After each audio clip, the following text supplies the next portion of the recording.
It's been a really great experience being a part of the Apprentice Automation Challenge. We've learned a lot of new things and had a lot of different experiences that you might not get just following your apprenticeship from course to course. I'm here today with the IMechE Apprentice Automation Challenge to show off a project that me and my team have been working on to tackle water wastage. Dry spells are becoming more and more frequent, so our product helps people keep their gardens watered and full of life for much longer.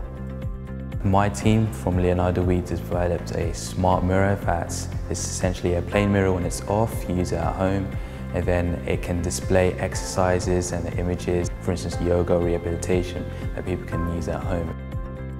So this is an opportunity for the apprentices to work on something from concept all the way through to production, including thinking about the forward business plan for a product. And it's a fantastic opportunity for the apprentices to be able to do that.